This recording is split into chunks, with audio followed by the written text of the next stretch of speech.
Boom, boom, boom, crushing it. Okay. I just love screen beans so much. I You just forgot the envisioned rest. little It's so I good, envisioned little like sweet little beans, just like little anime beans. I just loved them. I've got the looks and the charm of an old movie star. Cary Grant, if you will, so I find it bizarre that this girl should refuse to step into my car. She must be shy, she'll come around, it's just a matter of time. Aurora, Aurora. Hey there, screen beans, and welcome to Screen Snark, a show that celebrates the screens that are in our eyes, on our minds, and in our hearts. I am Rachel Quirky Shank. And I am Matt, a.k.a. Stormageddon. We are back on our bullshit. Did it. Back on our bullshit. I feel like we're always on our bullshit, though. We should take time to not be on our bullshit. Yeah, I guess so. I feel like we should have a shirt, like, if we did merch that just said back on our bullshit, and on the back it says, like, just kidding, always on our bullshit. Well, Case certain POV has a store, and Case has made shirts for the other shows, so you could pitch that to Case, and he'd probably be able to whip it up and put it on the shop. Yeah, maybe. Before we get too far off the rails, I would like to welcome our guest, the incredible Ash Blodgett. Hello, Ash. Thanks for having me. Our pleasure. Thank you for being on the show. Ash is a director, a podcaster, a YouTuber, and an all-around goofball, and which is why I'm really excited to have you on the show. Oh, thank you. And we had you on our show. You did. Or my podcast. Yep. Yeah. For Let's Rewatch, which is a rewatch podcast. I don't even remember. What did we watch? We watched Wayne's World. Oh, that's right. Oh, it was so good. Which you had not seen. You were the only person on the podcast who had not seen it. Which was a travesty, considering I love comedies, and that's my favorite genre. And we're going to get into more about the things that you do in a bit. But first, we'll do what we always do, which is chat about the things we've watched most recently. Hooray. I will begin. And I was at an impasse because I watched a movie recently. I think it was the start of the weekend I watched a movie. And then I've been progressively watching a TV series with my spouse, Sarah, who's a previous guest. And so I was debating which to bring up. But I've decided to bring up the movie because it seems rife for discussion because it's something that we've all either seen the first one of this series, if not the one that I watched. So I watched the sequel to the epic Broken Lizard movie, Super Troopers 2. Wait, they made a sequel? They did. They did. kickstarted it, actually. Yeah, it came out not that long ago, right? Like a year or two? Yeah, it was in theaters last year, and I never got around to seeing it, even though I kickstarted it, I know. And then I was just browsing on what was new on HBO, and it popped up that movie was leaving soon. And I was like, oh, I didn't know it was here. I should watch it. Because I loved the first one. The first one came out, I think I was just in my early college years, and my best friend was still finishing up high school because we had a few years apart.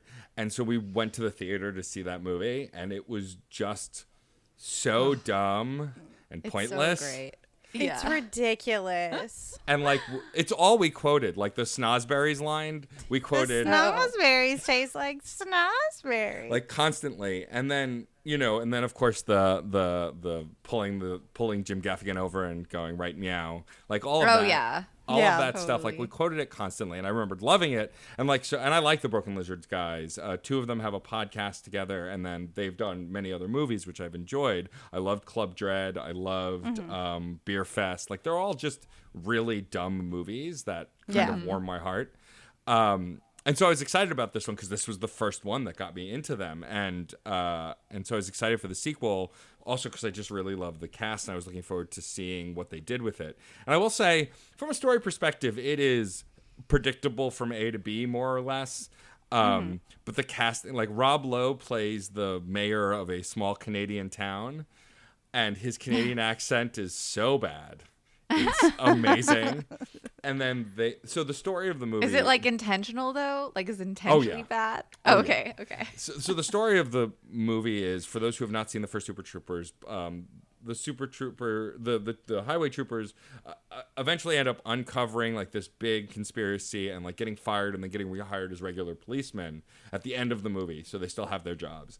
At the beginning of this movie, they are out of jobs again because apparently something happened with Fred Savage that becomes a running gag throughout the movie, that like the Fred Savage incident.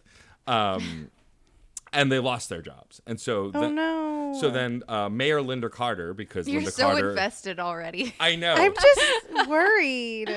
Like, so the funny thing about the movie is that it gives them a reason to interact with other cops. Like, that's the whole pull of this series, right? It's like they have to, they're like fun, crazy guys who get into trouble. And so they have to bounce off of people who are really straight-laced. So the narrative takes them to a town in Canada where the border was wrong. And so the border actually goes around the town, bringing it into the U.S. And so they're going to transition the Mounties out and become cops. Of that area. Oh. And I don't remember all the actors who played the Mounties, but one of them is Will Sasso of Mad TV fame. Oh, boy. And he's playing the loudest, most obnoxious Mountie I've ever seen. And like in the bloopers, he's literally just making mouth noises and the entire cast is losing it. It's just so good. But yeah, and so then they uncover a plot. Bullshit happens. They end up still becoming cops. It's the story is so irrelevant. Of course, right? It has to be. But I had fun with it. I thought it was funny. There were a lot of callbacks to the first movie. The caricatures were still really great. The only thing I didn't really love, although I don't know, let me bounce it off of you both, who have, I'm guessing, did you see it, Ash? I haven't seen the second one. I was also really excited, and then I often fall victim to like, oh, it came out, let me look up the reviews, and then I go, oh, never mind. So I didn't, because it didn't get good reviews, but it's still one of those movies where I'm like, I bet that would be a lot of fun, you know? Yeah. I would have to be inebriated, but I bet it would be really fun. Yeah, it's one of those movies that I don't even consult my spouse on. Like, I know she'll hate it from toe to tip, so I don't even engage. But so there's a moment in the movie where they discover drugs that are being smuggled into Canada, and it's a variety of different drugs, and they don't know what they are. So, and the lab is closed. So each of the members of the team instead each try one of the pills to figure out what they are. No. And so like Rabbit starts to rage out, so they know it's steroids, you know, and a variety of different things. Well, one of the pills turns out to be an estrogen pill, like I can't remember the actor's name, but one of them takes it and like becomes kind of like sensitive or whatever, but he gets addicted to it, and so like he starts doing tropey like feminine things, like bickering with his squad mates, like being oversensitive, and then at one point like he's got this really luxurious mustache, but the middle of it has fallen out because of the medication, so he's wearing a mustache toupee. Oh no. And like it was the only thing I didn't like. It just felt very sexist, and like I get what the gag was. And, like, I get that, like, and they make fun of tons of different backgrounds, nationality. Like, they're equal opportunists, like a lot of broader comedies are, where they just take jabs at everybody. And so I was forgiving of it, but the whole time I'm like, nah, this bit I don't like. It's the only bit I don't like. Like, by the end of the movie, he's driving in a car with two of the other police officers, and they're yelling at him, and he starts to cry, and he's like, "You don't understand me. You're always yelling at me." It went in that direction, and I was kind of bummed. So there was a question in there somewhere. So do you think like something like that is unacceptable to have in a movie? Do you feel like you'd have to see it yourself? I feel like we're like, the time has come and gone for that, right? Yeah. Like that humor. Yeah. And also like as somebody who like writes jokes and writes comedy content, like that's such the low hanging fruit joke. Like that's such the obvious joke to do in that situation. And instead they could have turned it on its head. And I feel like it would have been even funnier if instead of like these horrible women stereotypes, he had like maybe positive women stereotypes. I was thinking the same thing, where instead of it being like he's just really hyper emotional, you know, like, you know, just spinning like femininity into a positive, like, Yeah. I don't like, know, what you if, know. like, instead of making fun of him being emotional and like a sad woman, like, what if it was like the guy, like, you could turn it on its head where you're actually making fun of the guys for being male, and like maybe this character now suddenly remembers everything and like has everything ready for them and knows, like, oh, I Yeah. packed you guys a lunch, or like something, even that's sexist, but at least it's like not being like, oh, you're an emotional monster. Yeah, just like, oh, this is, of all the drugs to take, estrogen's the worst because instead of being high, you're a woman. Am I right, fellas? Like, it's just very like Yeah. like it's Yeah. sketchy in the Why whole. she's hysterical. Calm yeah, down. like, Yeah. or I think I don't know what could be the positive side of this coin, because I just had a thought where like he makes everybody's brows look like amazing. And everyone's Yeah. like, oh my god, whoa, I did, wow. And he's like, you've got such beautiful arches, just like very caring and Yeah. very like Putting forward together about like good outfits for them or exactly. something. Like, And yeah, I know that's still like stereotyping, but at least it's like not the obvious, like, you're Yeah. an emotional woman. Like, thank you. Men have And been it- saying and- that for centuries. yeah, and it's almost by the end that like the one who's taken like all the estrogen is just their leader all of a sudden, where it's just like, no, this Yeah. is the best. Like, what's happening? Chef's kiss. I love it. Yeah. Yeah, like, you're what the if leader now. What if he, she is like, I don't know which pronouns this Yeah, at this person point. prefers. He, Yeah, still what he. if he's like, basically running them like a mother would, like Yeah. he's like, all right, settle down. Here's your whatever that you need or something. Yeah. Instead of, hysterical woman is so played out. Like, from a comedy perspective, it's like, Yeah. all right. It would have been really funny to watch that trope play out, that this person becomes more competent and Yes. focused Yeah. and just sort of levels it out. Yeah. Like, still very funny, but also just like grounded and Yeah. and yeah, just Like, they could be arresting like a woman or something for like some fucked up reason, and then this cop is like talking to the woman. He's like, yeah, I totally understand where you're coming from now, or Yeah. something. Like, that's Yeah. so much funnier Yeah. than just them crying. Yeah. Yeah. No, yeah. It was a bummer. And it was the thing that stood out the most, because most of the other repeated gags or like overly sexualized or frat boy gags, like they kind of play themselves out in a way that they're making commentary on it. But that one gag, like they even do, where they impersonate the Mounties and they pull over Jim Gaffigan again. And Jim Gaffigan's playing the same character.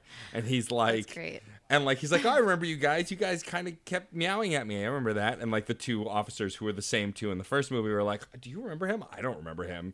He's like, oh, but now you're Mounties, like, and playing back with them. So he's doing it. Yeah, and then they remember and like they have a bit about it. Like, it was actually really good. And then they like ask him to get out of his car so they could like chat. And then they get in the car and drive away and leave him there. Oh, nice. Yeah, it like there were definitely callbacks and funny gags, and like there's a whole gag about the big bad Americans are coming to take over and ruin things, and like they play up how like overly sexualized things are really open and fair game in Canada, like that, brothels or whatever, and like it's a very sex positive environment. And then they bring the Americans and they're like, they're here to shut us down, and like one guy gets beat up by a guy with his dick just hanging out, like just beats up one of the other cops. Like it some of the comedy is elevated and plays to things that point out what the shitty stuff that goes on in America, but it wasn't smart enough in some places. So all in all, I still enjoyed it. I watched the whole movie, but I didn't really laugh out loud much, and like at the end of the day it felt kind of pointless, which is sad. Like, Yeah. because also the resolution isn't a resolution. Like in the last minute they end up not taking over, so the Mounties keep their jobs, and so then they start to fight. Like this idea that they're supposed to coexist, but it ends with them just still fighting with the Mounties after having saved their lives. And so like Oh. it feels kind of cyclical. And And I get why Yeah. they did it. Like, they wanted it to be open-ended again in case they do a Yeah. third. Because I think it's the only Broken Lizard movie that got a sequel. I think all the others are just one-offs as far as I Yeah, I remember. think so. I think you're right. And so, all in all, I still enjoyed it. I like those characters, so I like being able to revisit them, especially considering now having seen the other movies and knowing the other actors outside of it. Like, the actor who plays Farva, the boisterous asshole, like, is just amped up to 11 in this movie. And is still really funny because he's just stupid and overeager. But some of it does feel like a retread, which like more of something you like is still more of something you like. But sometimes I like the things I like to grow and evolve. And this kind of felt like it didn't. It was just kind of more of the same, which was fun. But I'm also now almost 36, not, 16. Yeah, right. Like I kind of feel that way with like Family Guy. Like, I'm like, did it change or did I just grow out of that humor, that sense of humor? I feel that too. That very like, this was so funny to me at one point. Yeah. What happened? And it's like, oh, right. Outside happened, and now stuff just is hard to laugh at anymore. And some things are just weirdly uncomfortable. Yeah. Where you're just like, I Yeah. don't. Oh my God, we know, definitely man. need to have you on Let's Rewatch, because that's like the whole premise of the show is like, watch this thing that was made in the past, but now Yeah. with the current perspective, it feels weird. It's so weird, man. Yeah, that was one of the most relieving things to me as a fan of Wayne's World, and remember loving it so fondly and watching it over and over again. So I was afraid things weren't going to add up, but for the most part, there wasn't anything toxic in it at all that I recall, even from the Yeah. episode, which was nice because I was afraid of that. Like, I remembered Garth singing Foxy, and I was afraid that was going to be overly sexualized and gross, and it wasn't. It was kind of dorky and silly. But like, Yeah. you don't have that perspective when you're younger. And like with Super Troopers, if I went back and watched the original, I'd probably still love it just as much because I've watched it so many times. But this sequel just didn't hold up to the legacy of the previous movies, especially considering some of their later comedies like Club Dread or Beer Fest were smart in different ways and had some really fun gags in them that were really interesting. And this just kind of, like, I love the actors and I love what they did. I love that Linda Carter is the mayor or the president or whatever in this world. Like, I love that. But yeah, it just, all in all, it was okay. I had fun with it, but I don't know that I'll ever need to watch it again ever. So Matt, Yes. if you had to describe it in 3 words, what 3 words would you choose? Not so super. Not so super. Ooh, that's Yeah. good. Dang though. Yeah. I can see your Rotten Tomatoes review now. No, I don't. I like it. I don't bother with that nonsense because most of the people on Rotten Tomatoes are jerks. Yeah, that's true. Well, Rachel Quirky Shank, what is the most Yes. recent thing you've watched? Well, I've been consuming a lot of things that I've seen before. I'm enjoying a bit of a personal rewatch. If anyone is following me on the social media, the Instagram, they would have seen that I saw Spider-Verse once again in Astoria Park, and it was awesome and I loved it. But we've already talked so much about that movie. So much. I could talk forever about that Yeah. movie though, and I will say the particular rewatch that I did of Into the Spider-Verse this time was a lot more crying than the previous watches. Like, the Interesting. first one was in theaters, so it was just like the spectacle. The second one was at home, and it was like, this music though, these needle drops. And this third time, it was, I think it also really helped that there were subtitles. Sort of like, and having been familiarized with this movie, I'm talking about it like it's the thing before I actually talk about the thing that's the thing. Because this is what I do. I'm just like, let me tell you about my life and what's going on currently for all time. But this third one, because I was so familiar and so comfortable with this property, I really could get the themes of it this time. You know, the idea of Miles growing past his father and his uncle in different ways and having moments with them where they pass the torch in some sort of sense. It was just really beautiful and emotional this time, for sure. Much like the property that I'm also rewatching currently, Steven Universe. It's happening. The Steven Universe movie is coming out in September, so I'm rewatching the whole series in preparation for that. And this show, this little 10-minute cartoon about alien rocks living in essentially a beach city in Maryland is perfect, is endlessly perfect and beautiful. I was just watching a couple episodes and paused to get up to answer the door. And it was during the opening sequence, and it's a pause where Pearl's like, her arms are out and her spear's coming out of her head, and it's positioned so beautifully that I just wanted to frame that picture. I love it. It's maybe the best piece of animation that exists currently, because it is so lovely to look at and so beautiful to take in. You know, I just love it. That's what I watched. Yeah, I love it. I think I brought this up when you brought up Gravity Falls a few episodes ago. Is that, like, Gravity Falls is one of my favorite complete shows because it's different from Steven Universe. It's very sci-fi focused. It's like if you were a sci-fi kid growing up, like especially a young boy, like it's your show. Not that young girls can't enjoy it either, but me growing up as a young boy, like I relate super hard to it. Yeah, I mean it does play Dipper as more of the growth arc of the piece. Like Mabel is also very important, right? But in a different way. Like Mabel's kind of already a complete person, and Dipper is kind of like following behind a little bit. And I think that's the interesting take of Gravity Falls. But while that'll always be my favorite complete work, I think ongoing cartoon, I really like the She-Ra cartoon as well on Netflix. I think that's really great. But I watched season 3. It's so good. I've been just like I haven't seen it yet. I'm just saying I've been on animation. You don't have to yell at me. Look, I'm so afraid of spoilers. They could kill me. I will never kill you with spoilers for She-Ra. I won't, because I'm talking about it. Steven Quart's universe right now. But Steven Universe is one of those shows that, like, now that I've seen the complete series thus far in prep for the movie, like, I've just felt more watching that show than I think any other piece of TV I've ever watched. Yeah.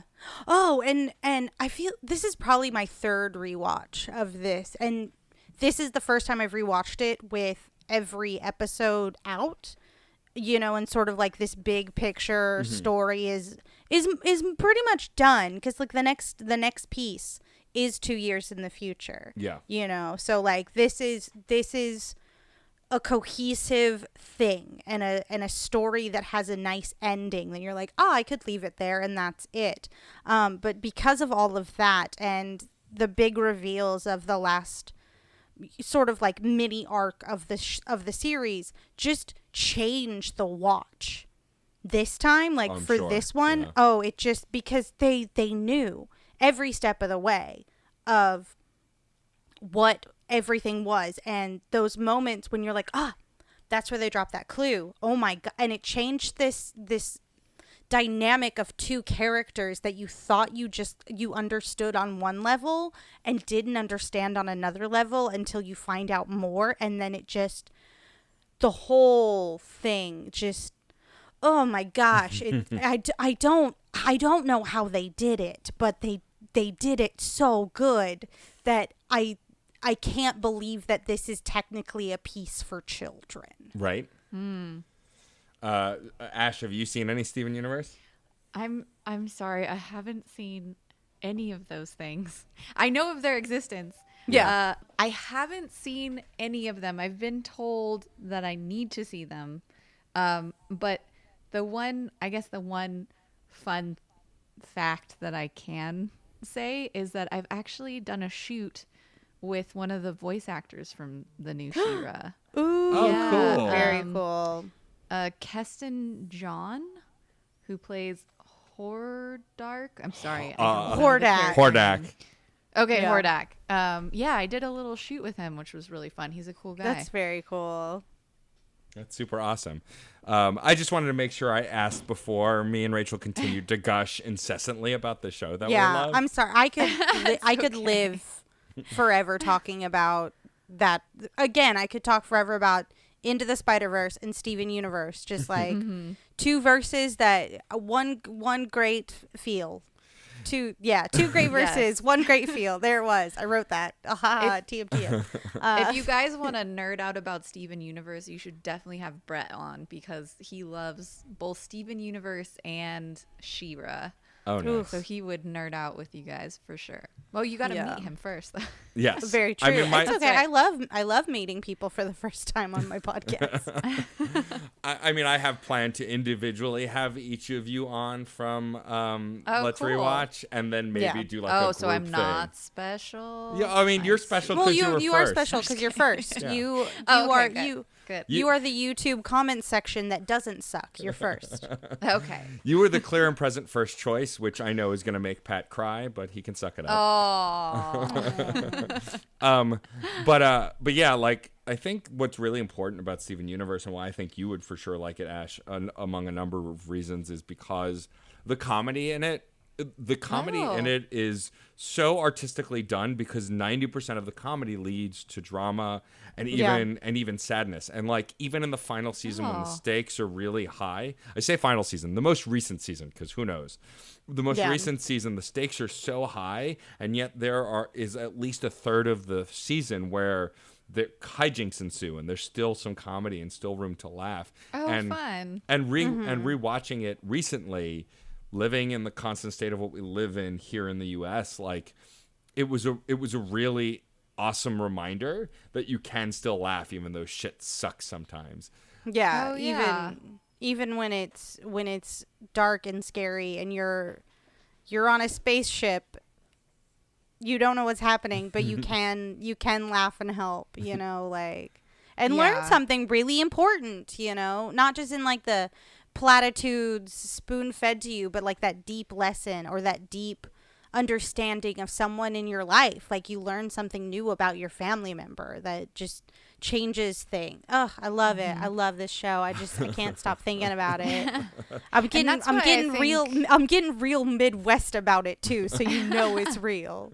I just love it.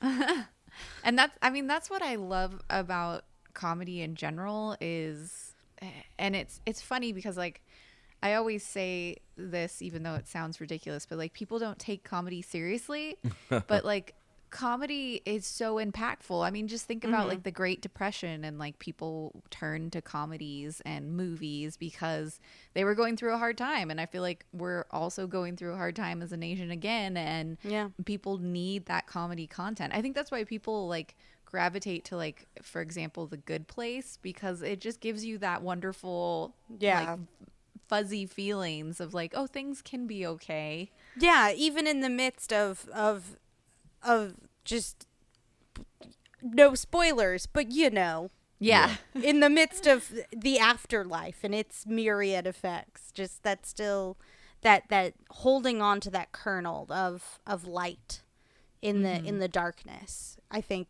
that is comedy, it's Yeah.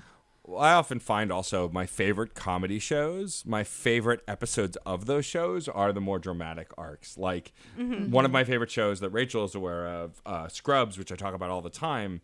Some of my favorite episodes are the ones where Dr. Cox breaks or like something really bad happens to everyone. Like because it comes full circle back to the comedy at some point and really kind of ties in this great emotional arc. Yeah. Rachel, if you had to review Steven Universe in 3 words, which I don't know how you'll do because I couldn't, what are the 3 words you would use to review Steven Universe? Believe in Steven. Good. Nice. Wholesome. I like it. Well It's done. like a call to action on top of a review. Right. And also like a catchphrase of the show. I gave myself goose flesh. It's fine. Oh, good. I just Excellent. it felt really good to say with my mouth. Excellent. That phrase. That's the best feeling one I've ever had. Excellent. Well, that's Do good. Case, do not put any punctuation there. It is one sentence. Believe in Stephen. One sentence with an exclamation point at the end. Maybe two. Well, now we can move on to Ash. Ash, what is the most Ash. recent thing you've seen? Okay, so I'm going to present you with two options because one of them I watched not even thinking about the fact that I was going to be on the show, and I have so much to say about it. Ooh, I'm excited. And I think it's the unpopular opinion. But if you haven't seen the movie, I don't want to ruin it. So the first one is Us. I saw Us. Dang it, I haven't seen Us yet. Ah, shoot. I have, but yeah, Rachel hasn't seen it, so we should probably not haven't. chat I about that one. can't spoil it for you then. Yeah, I'm sorry. That's okay. When you I promise watch I'll it- see Us when I'm less needing animation and music and things. Yeah, 'cause I'm it's just in that definitely- place. If you're in that place right now, don't watch that movie. Yeah. So the other thing I've been watching that I really, really love is the Amazing Miss Maisel TV show. Ooh, okay. Have you guys seen that? I haven't, but I want to hear, because you know what, I've already got the pitch that Us is amazing. I want to hear your pitch, Ash, on this show. If you like it, you Yes. know, like I absolutely love it. take us to church, Ash. So I mean, obviously, to give you a broad, like, this is what it's about. It's about a housewife in the 1950s who kind of her whole life gets turned upside down when her husband leaves her for his assistant, and she's this young Jewish woman who has two kids, who has never worked a job in her life, and she just finds herself like in this like insane situation where suddenly her husband's gone and her whole life is turned upside down. And so what she used to do with her husband is they would go to this comedy place that would have like comedians and improv and whatnot.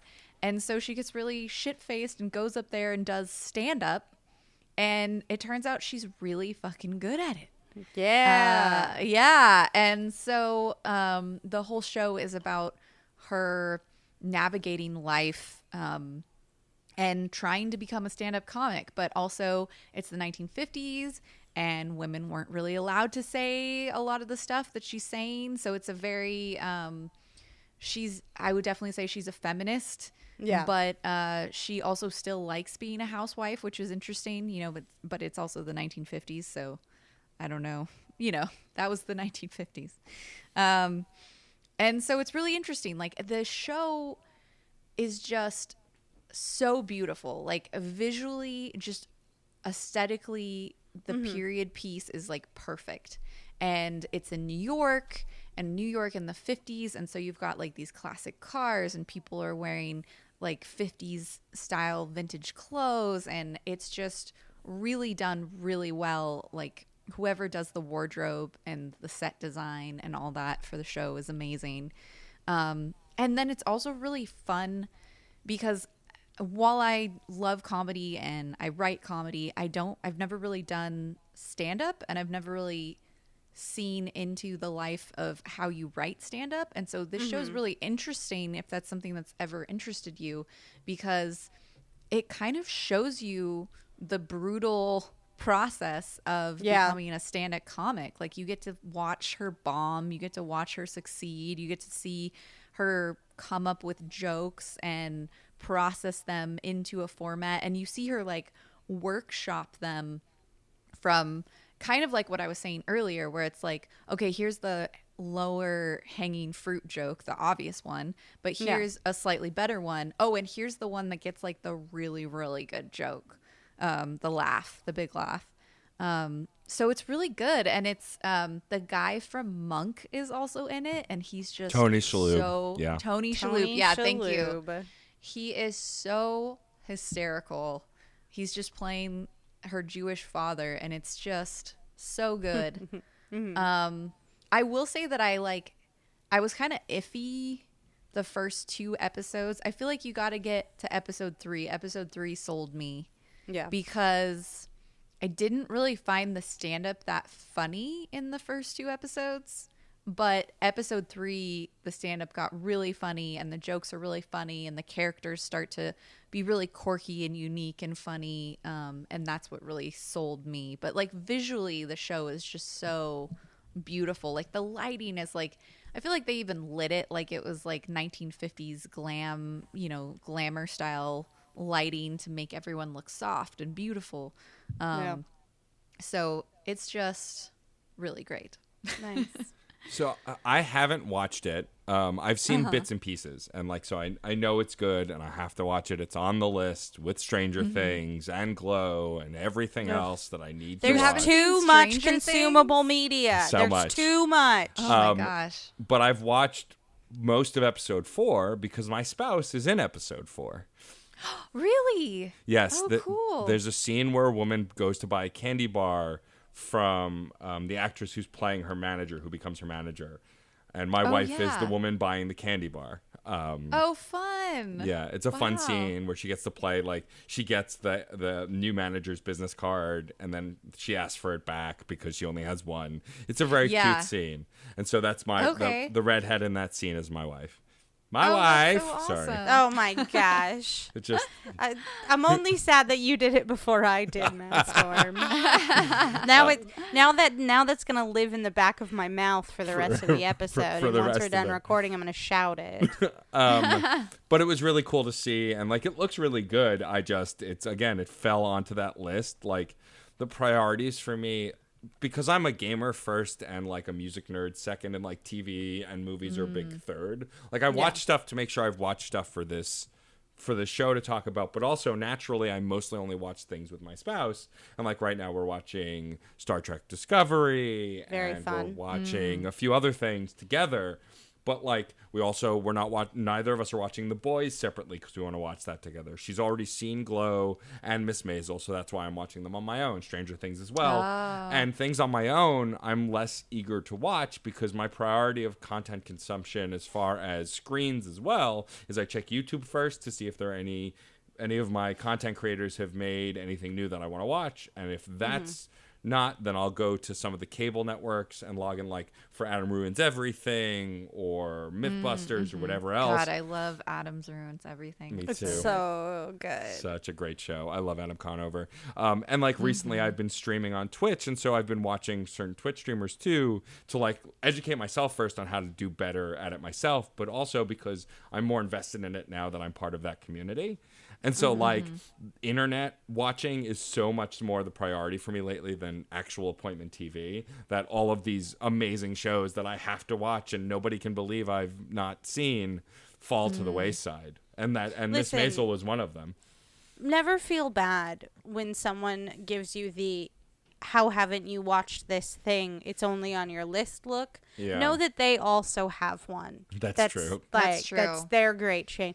That's what we're all walking around as, people with a list that we haven't gotten to yet. And everyone else is appalled at your list. So we're all there.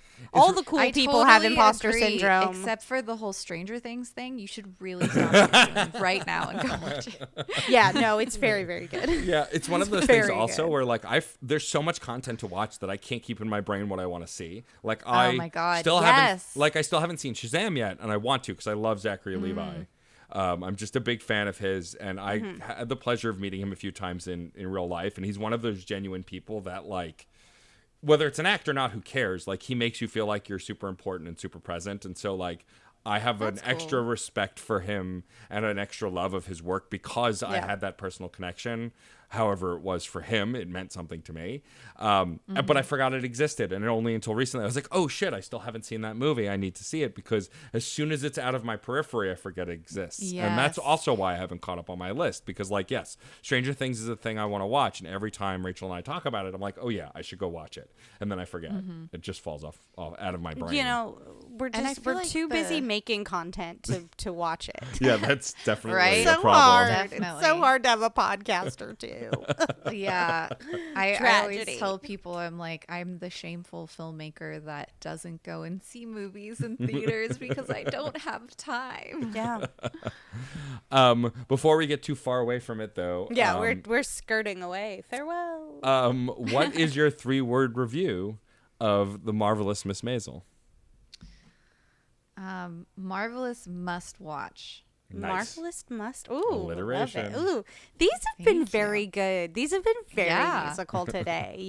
Like building on themes and even words that are. I love it. I like this synergy, guys. Let's keep this going. I do For what I real. can. I love this.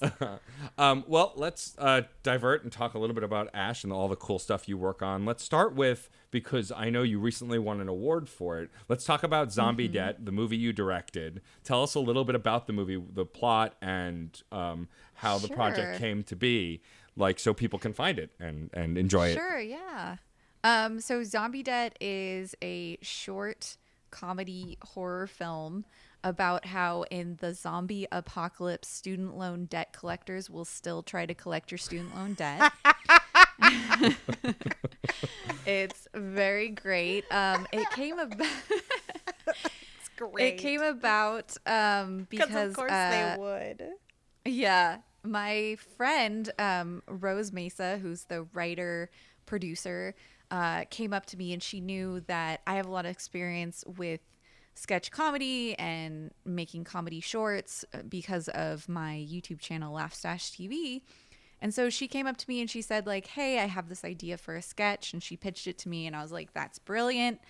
And she wrote a draft and sent it to me and I was like, okay, great, but we need a one really, really even funnier gag at the end. And she ended up, I won't spoil it, but she ended up pulling it out and it's just hilarious. The man. ending punchline is so great.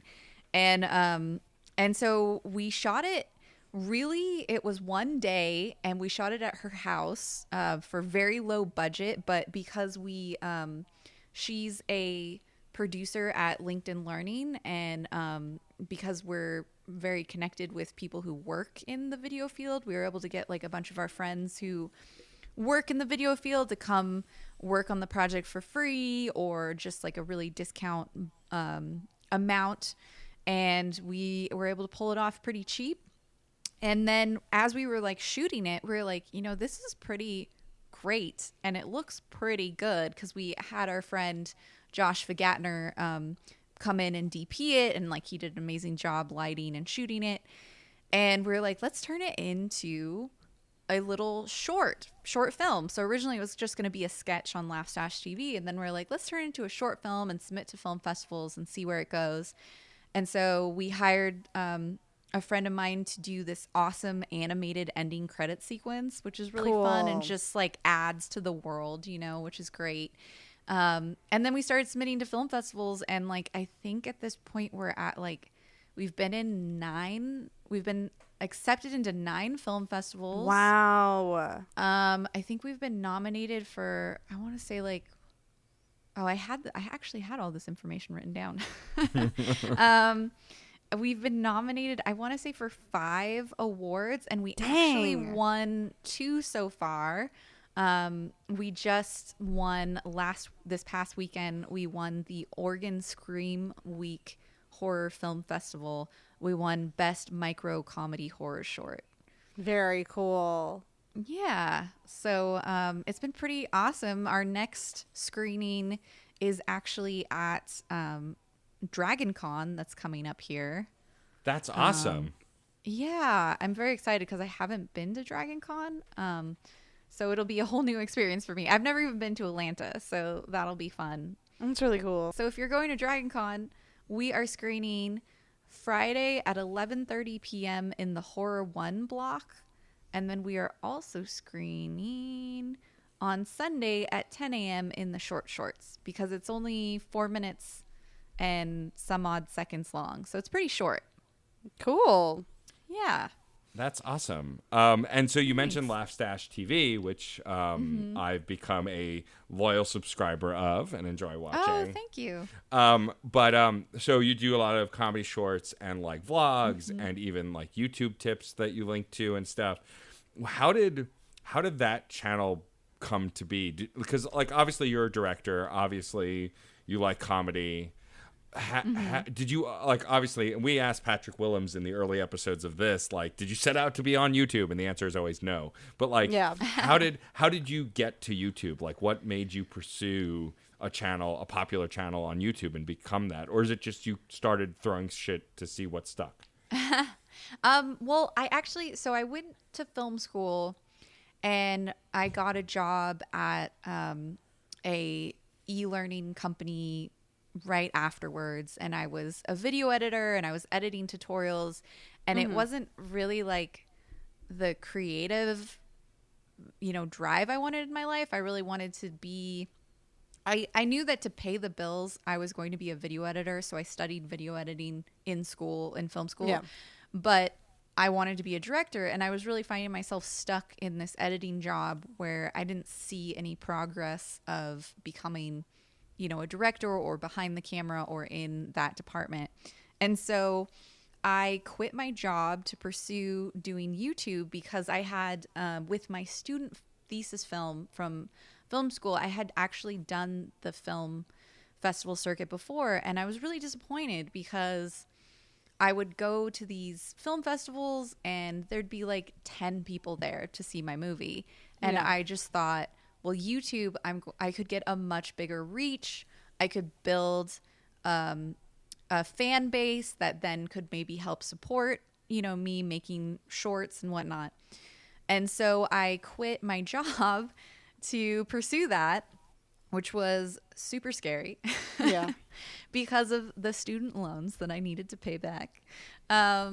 But I started freelancing. I became a freelance videographer, and I originally started Laugh Stash TV with a small group of people who helped out. And over the years, the different people who have helped out on, working on videos has always changed. But it's just sort of, I've always known that I've wanted to be a storyteller, and I've done storytelling and art in different forms. Like I used to draw a lot. I used to write a lot. I started like 16 novels at one point. Wow. I only finished one, but I started 16. So I always knew I wanted to do storytelling and like film. When I discovered film in high school, I realized like, oh, this is how I can combine all of the things I love. I can do writing, I can do art, I can film stuff.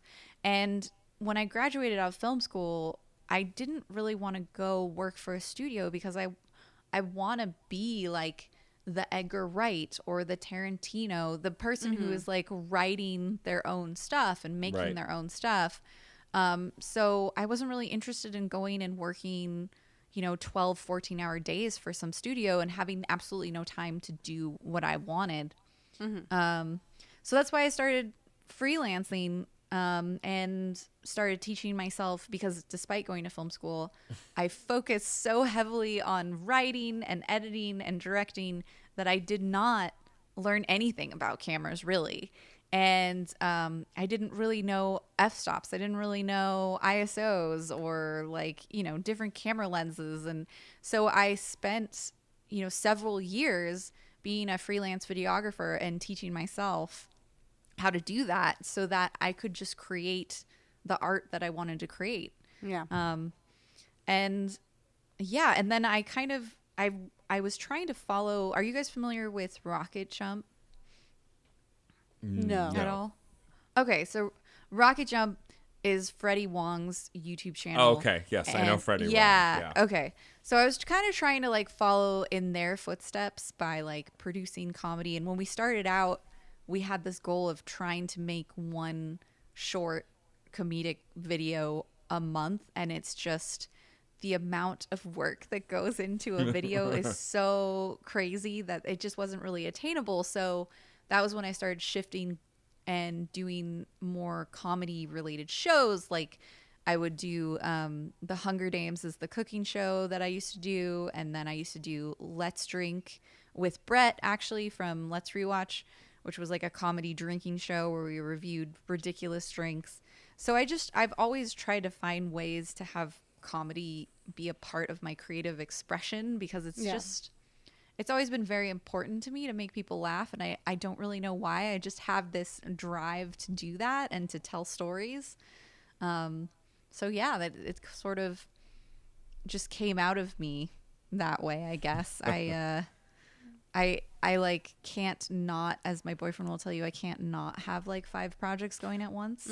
You're talking to a guy who has 4 podcasts, so I Yeah, understand. I'm sure you understand. Yeah, exactly. So I still really like naps, so I'm good over here with my 2 and just like dabbling. Like, that's gonna sleep. That's the thing, is like a lot of people ask me like, well, how do you get all this stuff done? And I'm like, well, I don't have much of a social life. My friends know that if they want to hang out with me, we have to be making content of some sort. Like that's how all these shows like sprung up. It was just a reason for me to make content but also hang out with my friends. So were you friends with the Let's Rewatch crew before you started doing Let's Rewatch? Yeah, so Brett and Sam and I all grew up together. We, cool. Yeah, Brett is actually my high school best bud. Aww. So we've been friends since high school, and Sam and him have been dating that long.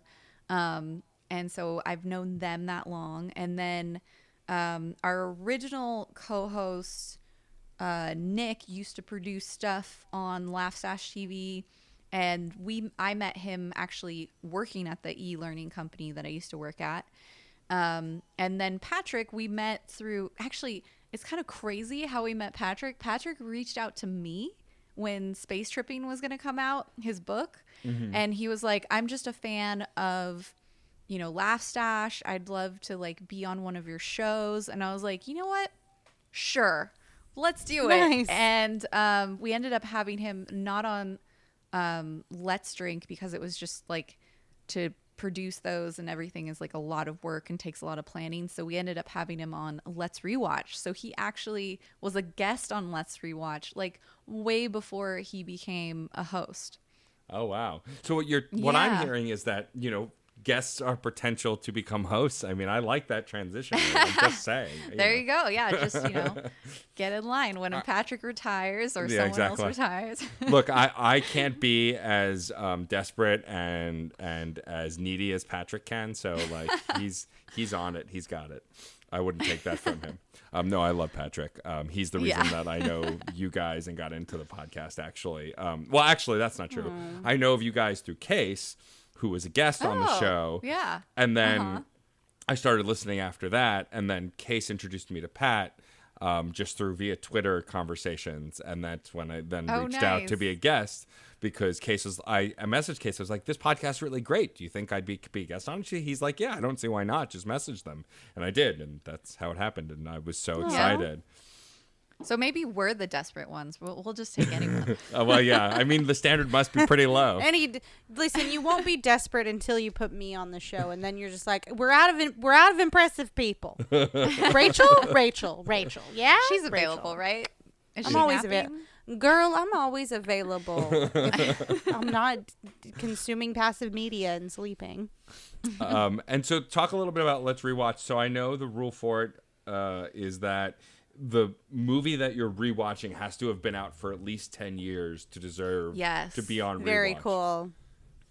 Yeah, and we have we kind of have given up this rule, but one of the other rules was that there had to be at least one person in the group who hadn't seen it, but that rule's kind of like fallen by the wayside. But that made, I think, it kind of interesting sometimes, because it always guaranteed that someone was going to come in with a fresh perspective. But lately we've been kind of like flexible on that, and it usually just works out that one person hasn't seen it, or just hasn't seen it long enough that they don't remember.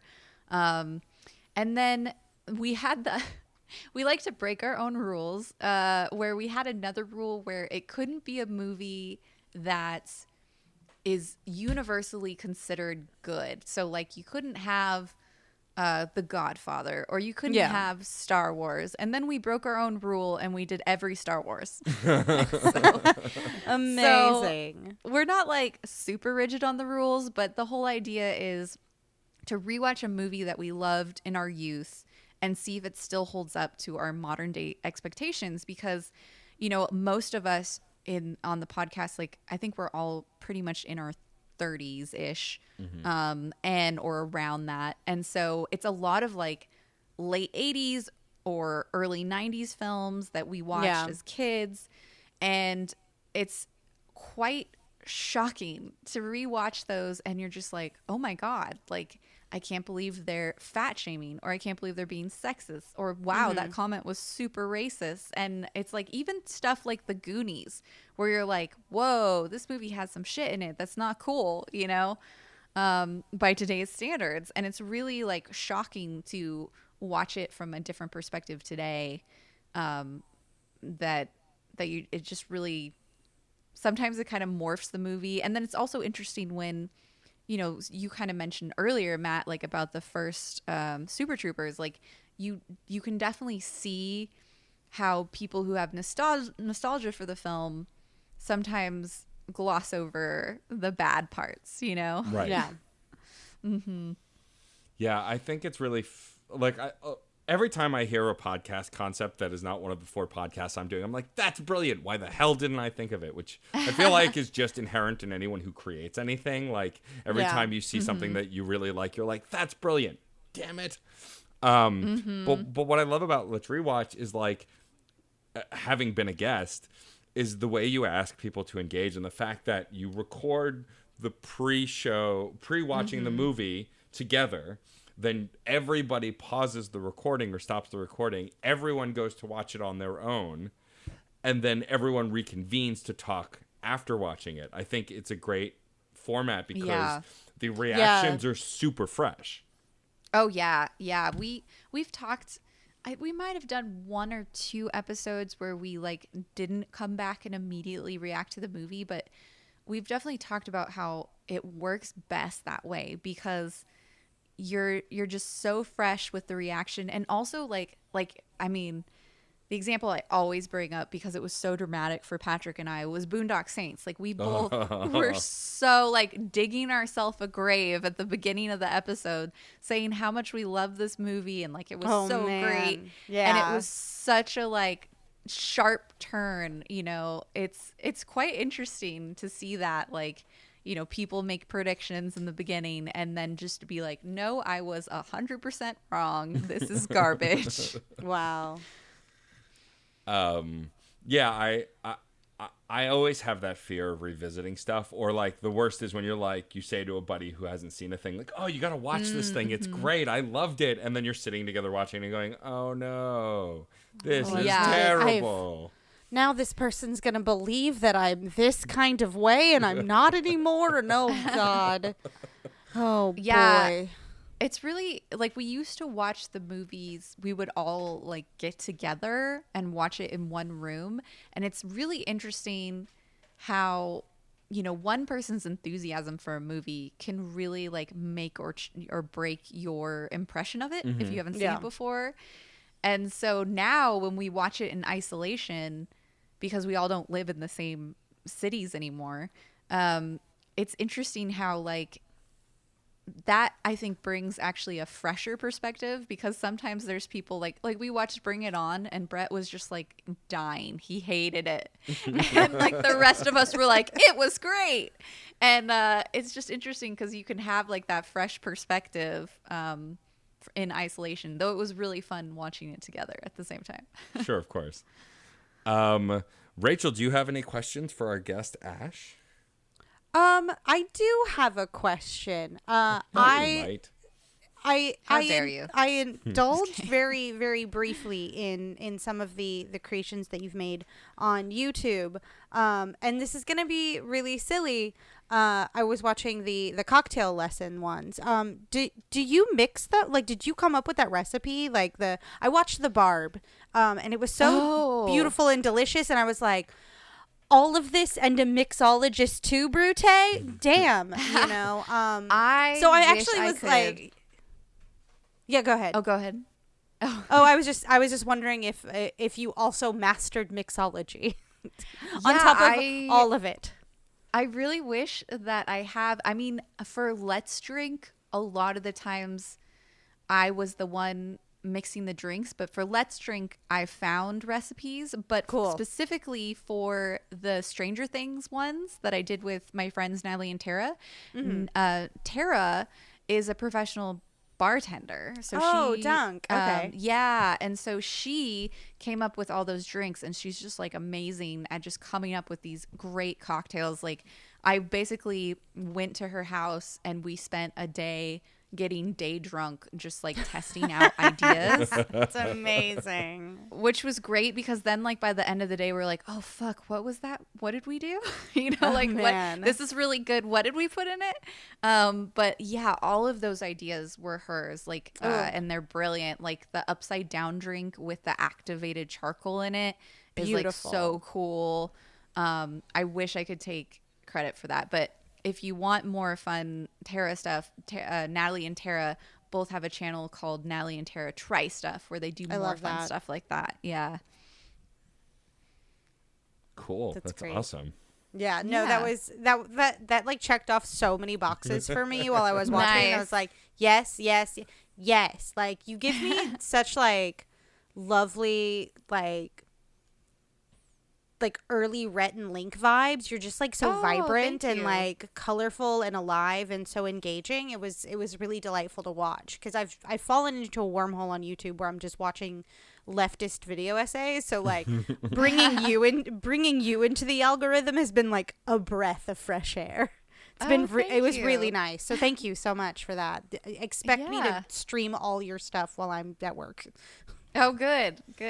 I will that's a say the compliment. thing that Thank brought you. me to Laughstash TV was the graphic you have of you dressed as Vegeta after you got over 9,000 subscribers. And so like I was like, oh, this is just all right. I mean, because I had already done it was after I had done the podcast that I discovered Laughstash, because I was just spying on all of the hosts after the fact because I had such a good time. And I saw that photo and I was like, well, I'm gonna watch this now because it's Vegeta and like how can I not? Yeah, I think what I really enjoyed about being a guest on Let's Rewatch and all of the work that I've seen of yours so far is like we seem like kindred spirits in overlapping artistic sensibilities. It seems like a lot of the personalities of the other hosts, and especially you since you're here watching your videos on YouTube, you feel like someone I could hang out with, or I could make things with, or I could, clearly, as we've talked for almost over an hour at this point, someone that I feel like is a kindred spirit in the art are space. we making a podcast? Oh, yeah, right? Oh, yeah. Right? We're recording this? Was I supposed to be Yeah. recording? Yeah. And like I that's kind of what I really need in my life, because in directing on most social media or like doing anything online, if you don't have those kinds of people whose work you enjoy, who will likely enjoy your work, it's very hard to stay motivated to make things. Yeah. And so, like, I appreciate the things that you do, and I do watch all the videos you post. And even though I don't comment, I'm definitely there lurking and watching. That sounded cool. creepier than I Thank meant. I'm watching every single one of your videos. From a couch somewhere. From a couch somewhere. Heavy breathing. But it's really cool to see the things that you're doing and that all the Let's Rewatch folks are doing. So thank you for making Thank awesome you. content. Oh, thank you. Yeah. I try to I feel like there's, again, it's that whole thing about like there's so much negativity in the world. So I try to just only be positive and post positive stuff, because if you really want to go watch the news cycle, you can do that elsewhere. But if you want a break from that, I'm here and we can hang out. Awesome. Well, before we wrap up, we have some thank yous to do, and then Rachel's going to ask you the final question we ask all our guests. But first, Rachel, who do we have to thank? First and foremost, may I give a big thank you to John Presnell for the use of the song Aurora off the album Fair Game featuring Stefan Remble. I would like to thank the incredible artist, Katie Bug, who designed our awesome logo for the show. Friend of the podcast. It is Friend very of the good. podcast. I Oh, must thank say. you. I love it a lot. She was a previous guest. She is a delight and one of my best Oh. friends. Oh, great. Yes, we love that logo. So thank you, Katie Bug, for that. And thank you to the listeners Yes. for The tuning screen in beans. and our sweet little screen beans. screen beans. I love it. I really love that. Listen, it's the one. It's the one that clicked. Screen beans. It is. It's perfect. I love it. I'm not changing it. I want little beans sitting on a couch somewhere, being little screen beans. That's what I want. If That's what I want our T-shirt to be. if you want to tell us, Katie Bug, I have a commission for you.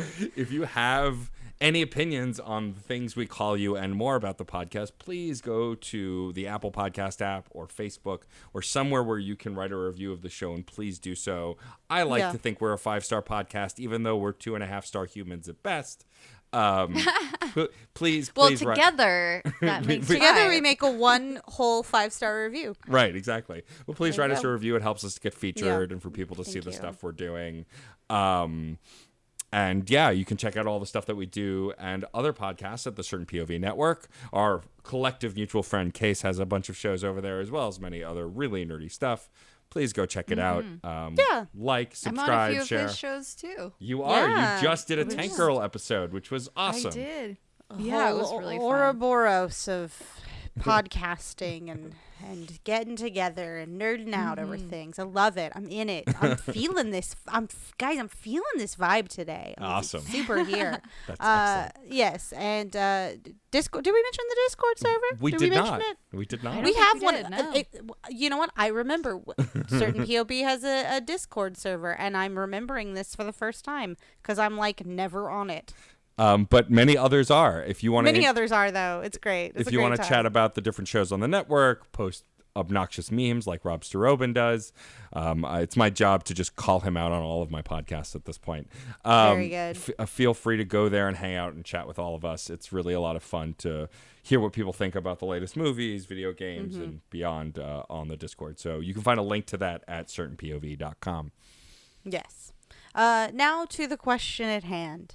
Ash, you as a writer are familiar with the old comforts in the realm of story elements. You know, ones that while they are repetitive are also comforting, like an old sock. Yeah. I guess. You know, you don't love it, but I don't you know what what you're doing with you socks, like it, but- it's fine. It's a sock, you know. I'm talking about a trope. One of those good Yes. old-fashioned tropey tropes. If you could choose one of those tropes to come to life and manifest in your day-to-day reality, what trope would you choose? Oh shoot. I built it up so much, and it was Yeah. a sock also. There it was. This is a hard question. Yeah. It's my favorite question. Googling tropes. And One this, moment. and this is why we keep this at the end of the episode, so Rachel can blindside our guest Yeah. every time. Oh, I'm Always, yeah. now like, oh shit, I didn't finish listening to that one episode. I really should have. If you, the listener, while Ash continues to mull this over, want to hear us explain what a trope is, go find the episode with Debbie Shank, my mother, because we explain it really badly back there. It's Yeah. awesome. It was really But funny. we explain it enough. I think, is it like a trope to say like, oh yeah, it is. So the chosen one, Yeah. a character Yeah. who is alone capable of fulfilling an important purpose. I would like to be the chosen one. I don't Wow. think I'm asking that much. I would Yeah. just like to save the world and be a hero and have lots of money. And So- also deal with unlimited suffering. So well, that's true. That does Yeah. come hand in hand. But you know, true. the fame, guys. the fame. Ugh. Imagine be a- how many YouTube subscribers you'd get. Oh my God, so many. Great. I like that though. I like That's good. I like that. It's Yeah. good. Yeah, I just like, I guess to put it in Star Wars like vibe, like I've always wanted to be like Han Solo, you know, Legit. like the cool guy who's the hero but also doesn't care that much, you know. Yeah. That's me. Who knew that a person who loves comedy would want to be the center of attention and the chosen one. That I know. doesn't check out at just all. Yeah. You know what? It makes sense. We're right in the middle of Leo season. You know, peak. This is some peak Leo right here. Yeah, I say as a Leo.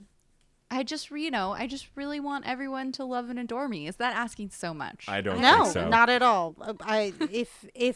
If all of us have learned anything, it's we all have lists that people are appalled with, and the three of us love attention. We do. It's true. There you go. It's like an episode of Steven Universe. Spoilers. Yeah. We're creatives. We're creative. What are you gonna do? Ash, thank you so much for being on the show. Thank you. This is so phenomenal. Thank you for having me. Yeah, so much fun. We're gonna have to have you back, Matt, and you on for the first time, Rachel. Oh yeah. On Let's Rewatch. Awesome. Love Well, it. you'll have Rachel's email once I give it to you to send the file. So. I know. That's and you, true. the listener, won't. Nope. Sorry. You can slide into my DMs on Twitter, You can. listener. But for a Wink. low fee, I can send it to you. I'm just kidding. Oh no! Wow. That escalated quickly. Wow. Okay. Just give me a cut. That's all I ask. Just a tiny little cut. Okay. As we wrap things up, Rachel, where can the listener find you on Twitter? Oh, it is at I am Rachel Shank on Twitter. And also I am Rachel Shank on Instagram. I am at DJ_Stormageddon on both those things as well. Thank you so much to my co-host, Rachel Quirky Shank. Thank you. Ash, where can we find you on the internet? I am on Twitter. I'm at Ash's Stash, which it's like 2 S's. I realize now, in retrospect, it's not the best. But if you probably just search Ash Blodgett, most likely it will be me because it's actually not that common of a name. Awesome. Beautiful. Excellent. This has been a blast, as always. I love doing the show with my co-host, Rachel Quirky Shank. I love our guest. And we will see you at the movies or on a couch somewhere. Aurora, Aurora, Aurora, Aurora, Aurora, Aurora. Metal to magnet, she will be mine. Aurora. Somewhere. Somewhere over the couches. There I'm gonna are beans.